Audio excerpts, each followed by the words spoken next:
Sa headlines kan mga barata, Mayor Leni Robredo maatindir sa 2 trillion peso March digdi sa siyudad kang Naga, asin bako sa Metro Manila. Face-to-face class kang gabos na eskwelahan sa siyudad kang Naga, sinuspindir huli kang pag-uuran na darakang tropical depression Verbena. 7.1 million pesos na kantidad nin shabu na recover sa drug buy bust operation sa Minalabak, Camarines Sur. Lady Tigers asin men's basketball team kang Naga College Foundation sigurado ng slot sa semifinals kang United Collegiate Championship League Season 19. Uya mga bareta sa aldaw na ini, ako po si Christine Reyes. Huli kan piligrom pwedeng darahon kan pag-uuran na darakan tropical depression Verbena sa siyudad ni Naga. Pinagsuspindir kan lokal na gobyerno Naga ang face-to-face class sa gabos na pribado asin pampublikong eskwelahan sa syudad. Pinag-abisuhan man ang mga school head asin mga opisyal kan barangay na mag-monitor kan kamugtakan kan panahon. Mientras tanto, dahil man apektado ang laog sa trabaho kan mga empleyado sa lokal na gobyerno Naga. Mientras tanto, huli na dahil man dire-diretso ang pagbulos kan oran sa syudad ni Naga. May umansubot na irisrong barangay na pinagbaha. Ini man ang amay na impormasyon na pinagtaon ni Mr. Raynor Rodriguez kan City Disaster Risk Reduction and Management Office Naga. Padagos sa mga bareta, Municipal Disaster Risk Reduction and Management Council kan Milaor asin Minalabak, Camarines Sur parehong naka-alerto sa pagmonitor sa kamugtakan kan sila mga barangay asin mga residentes. Uyang sa kuyang report. Katamtaman hasta makusog na pag-uuran ang namamatayan ngunyan sa Camarines Sur darakan tropical depression Verbena sa Banwaan in Minalabak, Camarines Sur. Pinagsabi ni Municipal Disaster Risk Reduction and Management Council asin Minalabak Operations and Warning Officer Ramark Gavica. Apar sa mga pag-uuran, mayo pa man sindang nahihiling na dakulang danyos na iwawalat ka na sabing tropical depression. Dagdag pa ni Gavica, nasa normal pa man subot ang langkaw kan tubig sa Bicol River. Alagad padagos sinda ining pinagmamonitor. Naging sitwasyon ta po sa tuyang munisipyo, dulot ni Typhoon Verbena po. So poon kasi ugma hanggang sa ngunyan may mga panaka kitang pag-ulan. So intermittent rainfall po kita from moderate to heavy rainfall. Nagpunan sa to ang napunan ang pag-uran-uran kang Lunes na banggi hanggang po ngunyan na may mag.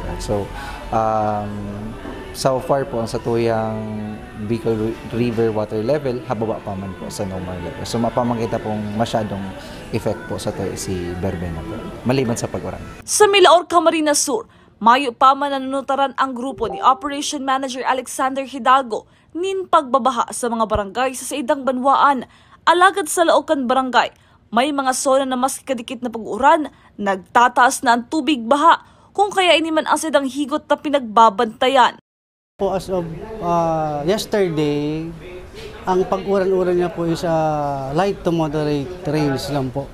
So may pamampo niya na reported na flooded barangay sa digdi po sa Banwaan, sa sentro ng Milaor. Although po duman sa igwa pong mga barangay na may mga zone na dikit lang po na pag-uran-uran, may binabaha po siya. So yan po is closely monitor man po yan kang MDR every time na mag-uran, inaabisuhan po tulusin da. Nasa higot na pagbantay man gunyan ang MDRMO kan Milaor asin Minalabak, Camarines Sur sa kamugtakan kan panahon, kasabay kan pagpapagiramdom sa publiko na maging alerto orog na si mga yaon sa flood-prone area. Para sa Jaran TV 48 Naga, Christine Alcanzo Reyes, Newsbreak. Sa Roman sa pinagbabantayan ngunyan kan Municipal Disaster Risk Reduction and Management Council kan Milaor, Camarines Sur. Iyo ang ginigibong Division Schools Press Conference sa San Jose Elementary School kung sa indakol ng mga estudyante hali sa ibang banwaan kang probinsya ang nagpapartisipar. Sinabi ni Mr. Alexander Hidalgo kang MDRMC Milaor, gusto nindang masiguro ang kamugtakan kan mga estudyante urog na ngunyan na may tropical depression Verbena. Si DSPC po ngunyan nagdagos kaso po nagkagapo ng coordination meeting with the response clusters and the local school board, then the local government unit of Milaor and si mga headed by the DRMO and the responsible officers, Mayor Bing Iyos de Dios. So, pinidecide mi po ang DepEd kung idadagos po uninda. So, concern mi is, siyempre, natural ang concern kang host na munisipyo is safety kang gabos na participant sa hararayo yan. So hinapot mi kung pasiring sinda digdi, kung kaya pa rin ang pasiring digdi. Although yung kitang tropical depression bibina, makakadigdi sinda. So din-decide kang DepEd na idagos na sana po ang event kang DepEd. Sa iba pang bareta, maski ba kung makusog ang uran sa Minalabak, Camarines Sur, padagos man nakaalerto ang MDRMO, urog na ang pagresponde kung kaipuhan sa mga residenteng yaon sa barahaon na lugar. Suso kay MDRMC Minalabak Operations and Warning Officer na si Remark Gavica, aram naman subot kan publiko ang mga dapat nagibuhon pang mga araw kaining panahon, asin si mga dapat nindang darahon pang nag-evacuate. Yes po, possible po. Di man po yung hinahali po. So, ang Samuya pong opisina po naka-blue alert status based din sa pigbaba sa mong memo kang province. And nagdidepende man gari po sa MDRM office. So, due to the jurisdiction and directives po kan sa mga MDRM head, naka-blue alert status po kami para sa monitoring po sa mga high-risk areas mo po. Kaya anytime po of the day, if ever na maglala pa ang pagkaran-uran, posible po kami magpa-lunsad ng preemptive evacuation. Sa samuyang pagbabalik, Mayor Leni Robredo bako sa Manila maatindir kundi sa syudad ni Naga kan 2 trillion peso march. Yan asin iba pang nangyarot na bareta. Digdi lang yan sa GNN TV 48 Naga News Break. Tanga diri ko nababay na GNN TV 48 Naga. Kalma! Lumipat lang ang GNN TV 48 Naga sa channel 48.1. What? Direk, ang simple lang ng solusyon dyan. Kunin ang remote, pumunta sa menu Setup o Settings, at hanapin at pindutin ang scan at hintayin. Then, boom! Balik na si GNN sa channel 48 mo. Para sa mga balitang nangunguna at napapanahon, At sa mga programang suwak sa panlasa mo. tutok lang sa GNN TV 48 Naga, Bida ang Bicolano!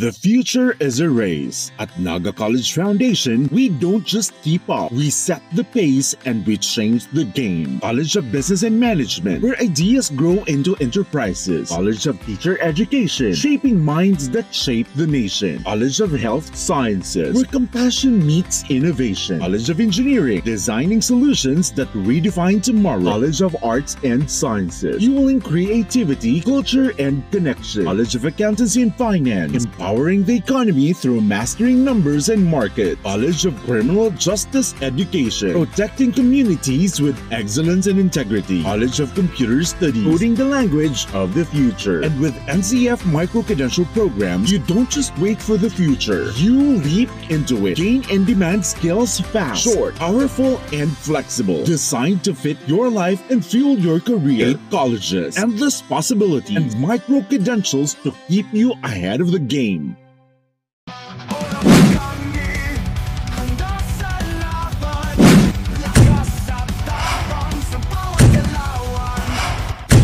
Ano, Moraga?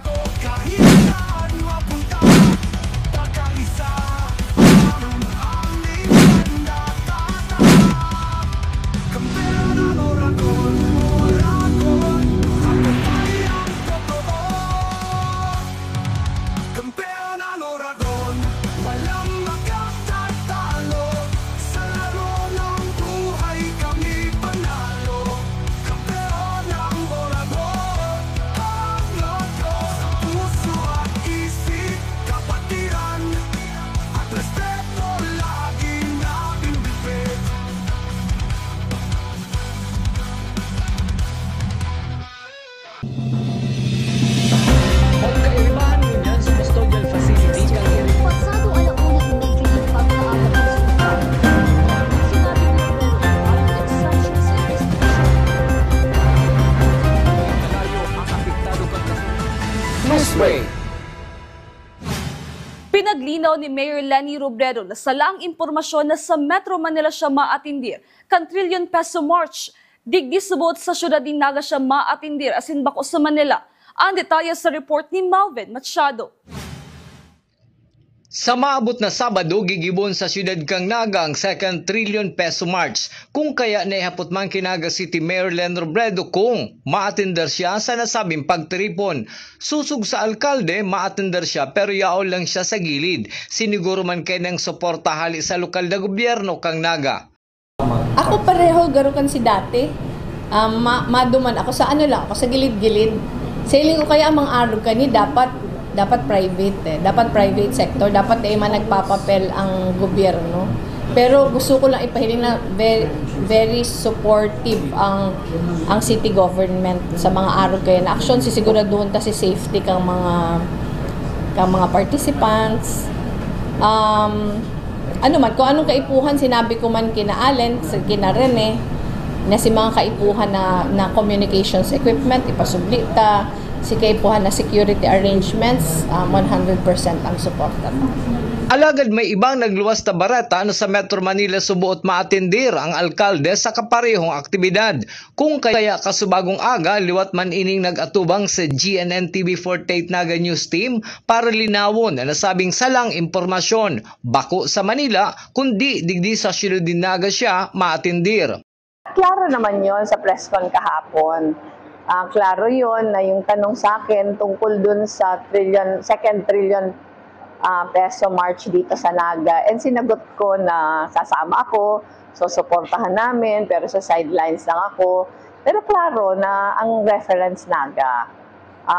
Mali yung information na pinarating sa Manila na nagsabi akong sasali ako sa November 30, tapos sa Manila ako sasali. So ang daming tumawag sa atin kahapon clarifying it. So clarify naman natin, pero mas mabuti sigurong masabi officially na hindi totoo na nagsabi ako na November 30 sa Manila sasama ako sa rally. Para sa GNN TV48 Naga, Melvin Machado, Newsbreak. Mientras tanto, mahampang man sa sarong press conference ang mga conveners kan 2 trillion peso march sa agang Miyerkules nagigibuhon sa Ateneo de Naga University para ilitaye ang mga mangyayari sa aldaw nin Sabado.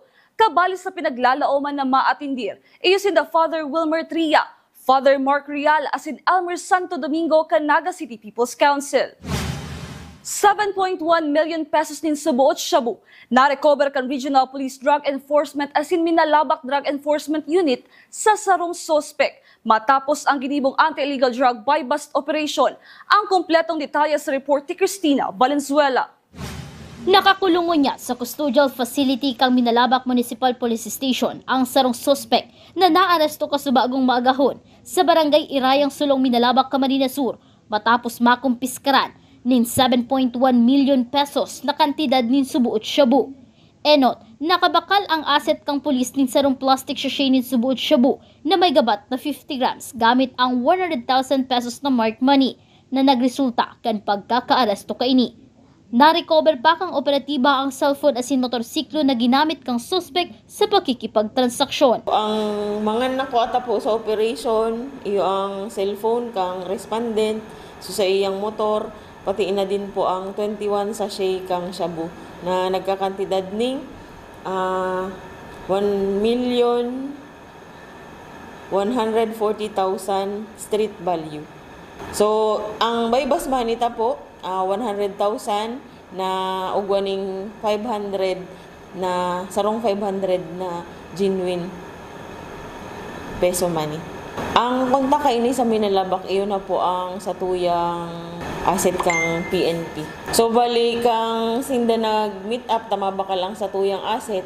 So nag-meet up sinda digdi sa barangay Irayang Sulong, asin nagbaka lang sa tuyang asset ning sarong sachet na nagtitimbang ning 50 grams na nagkakantidad ning 100,000. Ngunit sa pagbakal kang sa tuyang pusher buyer, na-confess ka pa sa iya, sa possession niya, ini yung another 20 pieces of sachet kang shabu na nagtitimbang siya all in all ning 1,050 grams. Binistuman ang suspect na si alias Ricky, 41 anyos, nagtatrabaho bilang welder.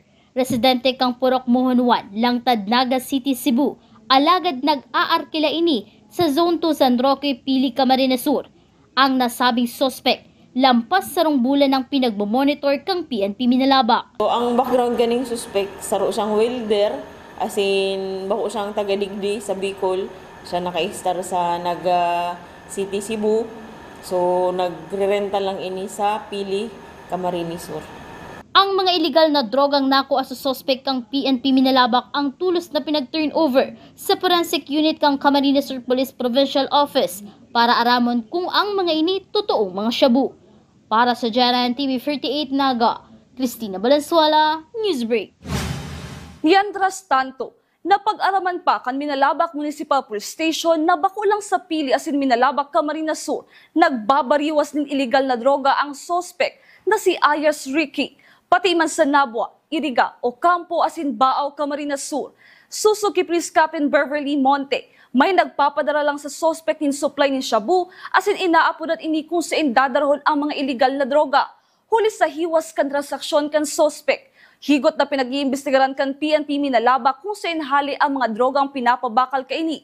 Asin kung ano pa ang impormasyong maitatao kan suspect sa mga otoridad. Dagdag pa kan opisyal, dakol man o kadiit ang makumpiskar na droga kan pulisya sa banwaan kan Minalabak, Camarines Sur. Padagos man giraray na ipapasunod ang tamang standard police operation. Ang tigtataran sa kanya po, according sa interview ta sa iya, iyo po ang Nabwa, Iriga, Baaw, Pili, asin Minalabak. Sa ngunyan po, ongoing pa din ang satuyang pag-imbestiga, pag-interview digdiyo sa satuyang suspect para mapigata kung ano pa ang impormasyon na maitatao niya sa tuya. So bali may tumatawag lang sa kanya at ipinapadala yung droga, idinideliver lang sa kanya yung droga, pero yung background ng pangalan lang yung alam niya. Binabagsakan siya, tapos sasabihin lang nung nagbabagsak sa kanya kung sino lang yung dideliveran niya na personality. Hindi naman binababa ng kapulisan o ng kahit sino man na operatiba ang kanilang pagiging Diyan ka na daw mag-video. Hindi binababa ng ating kapulisan ng standard nila sa pagiging operatiba. So as is lang yan. Kung ano yung training nila, yun. Hindi yan bababa. So, kung marami man yan o kaunti, depende yan sa resulta ng operasyon nila. Sa kasumpay na bareta, kanhagadan manin pahayag kan Jaran TV 48 Naga News Team ang suspect. Inako kaini na nag-deliver siya ng illegal na droga sa banwaan kan Minalabak, Camarines Sur. Sabi pa kaini, duwas na 3 bulan pala ini nagbabariwas ng illegal na droga sa probinsya kan Camarines Sur. Ang mga syabong sa iyang pinapabakal, ang halis sa iyang kabisto na nabisto niya man lang sa cellphone. Inako pa kan suspect na nagagamit man sumo siya ng shabu 5 beses sa sarong bulan. Istorya pa kaini, pagkatapos niya pa lang nin high school, naimbuelto na siya sa paggamit ng illegal na droga. Suspect daw po kayo sa pag-deliver po ng shabu dito sa Camarines Sur. Ano po ang pahayag niyo po dito? Oo. Totoo po. Saan po galing yung mga natin, yung mga illegal na droga? Kulang. Binigyan tayo ba? Hindi ko lang alam kung saan. Pero saan mo po siya kinukuha, sir? Diyan lang sa natin. Saan po, sir? Diyan lang natin. Anong lugar po yun, sir? Everson. Ano yung contact mo dun, sir? Kilala ko lang. Kilala mo po. Matagal na kayo magkakilala? Bago lang. Bago lang. Paano kayo nagkakilala, sir? Cellphone. Kilala, cellphone. Dito sir sa Camsur, gaano na po kayo sir katagal? Ilang buwan pa lang, 2. 3 ba? 2 to 3 buwan. Okay. Alam na po to sir ng pamilya niyo po na naaresto po kayo dito sa Camsur?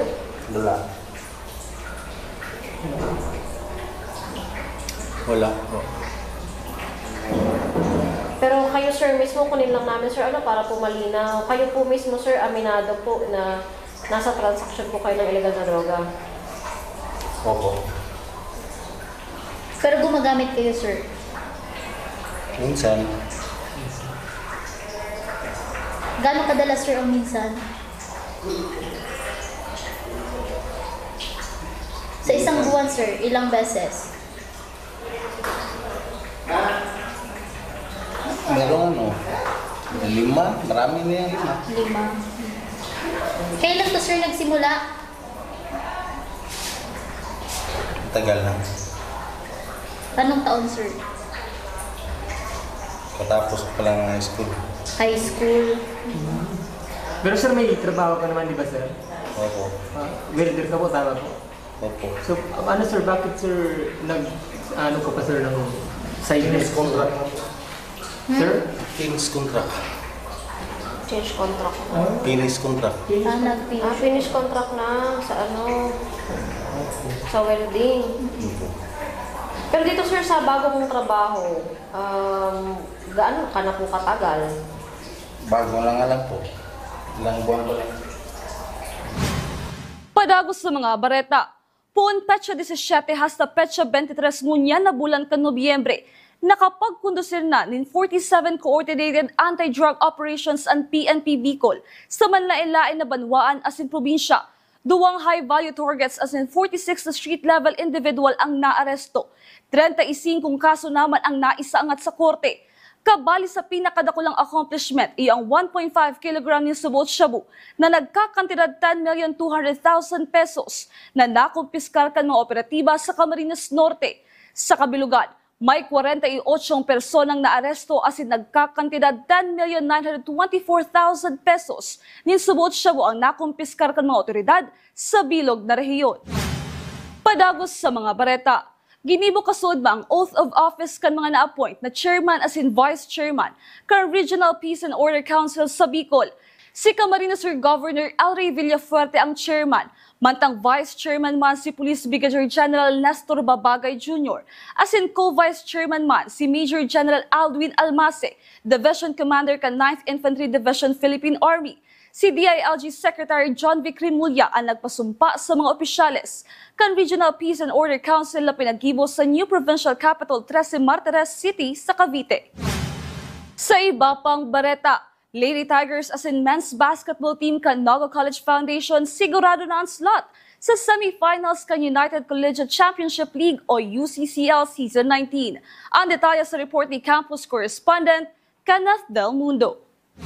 Sa nakaaging bakbakan kan mga teams sa nagpapadagos na United Collegiate Championship League o UCCL Season 19, ang Naga College Foundation liwat na pinatunayan bako lang kan Tigers men's basketball. Kundi maging ang Lady Tigers ang bangis sa pagkiras kay ni tinliksi asin tibay sa hardcourt. Inabangan man ang paghampangan kan San Pedro College of Business Administration asin NCF men's basketball team sa Basketball Men's Division Game 1. Tinambakan kan Tigers ang saindang kalaban sa score na 90-67. Nakuha kan Tigers ang kampiyonato. Si William Arenzana ang nagkamada ng 20 points, 10 rebounds, 3 steals asin 2 blocks. Siya man ang binustong Molten Best Player of the Game. Nangyari ang saindang paghampangan kan nakalihis na November 16. November 19 sa Basketball Women's Division Game 4, ay man nakabawi ang Lady Tigers kontra sa Philippine College of Criminology Manila. Tinapos kan PCCR ang kawat sa score na 40-75. Binustong best player si jersey number 14, Giselle Alba. Sa Basketball Women's Division Game 1 kan November 20, naging intense ang bakbakan kan De La Salle Zobel Ayala Alabang asin NCF Lady Tigers tinhuli sa pinahiling na tibay kan duwang team sa hardcourt na mas pinainit pa kan naging dukutan na ang laban kan duwang team. Alagad dai na tinugot kan Lady Tigers na dai may uli ang kampyonato. Sa score na 88-89, saro sa naan naging lamang kan Lady Tigers. Si Angel Bermas ang binustong Molten Best Player na nakatibo ng 24 points, 13 rebounds asin 3 steals. Yung first game po is natalo po kami. Kasi po, kulang kami sa communication tapos maraming error. Hindi kami nagkakaintindihan sa court. Tapos nung pangalawang game namin, pag-uwi po namin sa hotel, nag-usap-usap po kami tapos sabi namin, ibabawi namin yung natalo namin. Magkikipagsabayan kami sa kanila kasi po talagang malakas sila. Naging kulang yung araw para sa training namin kasi po nagbagyo talaga. Ang training lang namin 3 araw na lang po. Tapos yung araw na po yun, talagang pinagtrabuhan namin para sa paglaban namin. May maano kami sa kanila, may laban kami. Sa Basketball Men's Division Game 2 quarterfinals ka November 22, NCF versus Mapua Malayan Colleges Laguna ang nagpakitang gilas sa court. Mas naging porsigido ang Tigers as siniguro ang slot para sa semifinals kan kawat sa score na 78-54. Binistong Molten best player si Jimo Mumuni na igwang 16 points, 12 rebounds, 2 steals as in 4 blocks. I feel good that I feel happy and I feel grateful because it just shows that I just have to continue putting more effort in what I'm doing. To the coaches, I would like to say a very big thank you to them, and to my teammates, I would like to say a very big thank you, and I would like to appreciate them. So I would like to appreciate my teammates for putting in effort anytime we are playing, both in practice and inside the game. And I hope we all continue to work harder just to achieve our goal this year season. Uli kay ni, sigurado na ang pwesto kan Tigers men's as in women's basketball team sa semifinals kan UCCL. Sigun kay Coach Brian Ayo, naging halipot sa naan aldaw para sa training kan mga players ulis na nag-aging Super Typhoon 1. Pagbalik namin sa basketball court, first yung unti-unti yung conditioning nila kasi very importante yung conditioning sa basketball. Slowly we get our groove, physically condition namin, and yung mental preparation namin yung pinaghahandaan namin. So for UCCL, we play for semis against Olivares Colleges sa Batangas this Saturday. For my players, keep working hard. Yung pinaghihirapan natin, nagbubunga na. We just need to believe in ourselves, believe sa team, and believe sa mga coaches. And let's play as a whole, as a team, and let's work together. And sa lahat ng NCF Tigers community, faculty, teachers, administrators, students, we would like to invite everyone to keep supporting NCF Tigers basketball team. Watch and support us in the UCCL. Abangan pang mga masurunod na may init as in matitinding bakbakan sa nagpapadagos na season kan UCCL. Para sa GMM TV48 Naga, Kenneth Del Mundo, Newsbreak. 30 aldaw na sana, Pasko na. Ang Christmas countdown na yan ay hatod sa tuya kag Naga College Foundation, changing the game at 78. Asin yan ang mga bidang baretang nakalap kag mas pinakusog na puwersa kan GMM TV48 Naga News and Bicol Affairs. Day malingaw na i-followan sa mo yung official Facebook page, GMM TV48 Naga. Padagos kaming mahato din mga baretang garantisadong naningenot asin napapanahon. I-hit ang subscribe button sa mong official YouTube channel, GMM TV48 Naga, para updated kita sa mga bareta asin istoryang bidang Bicolano. Ako po si Christine Reyes, asin ini ang GMM TV48 Naga Newsbreak.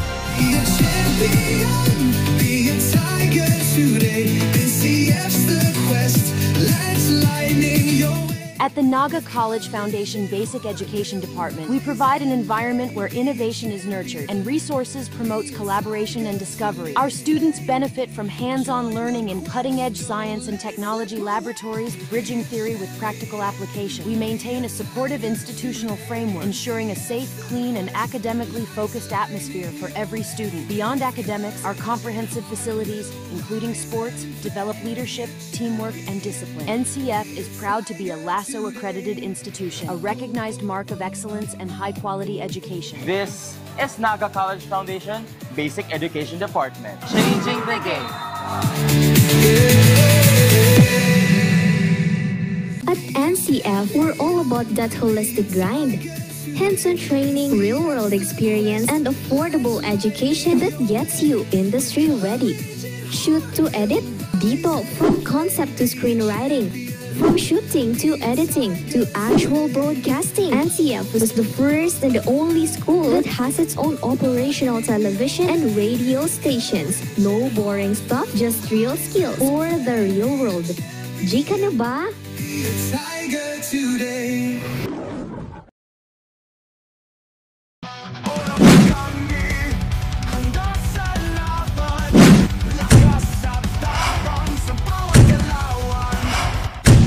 Ano, morag ka?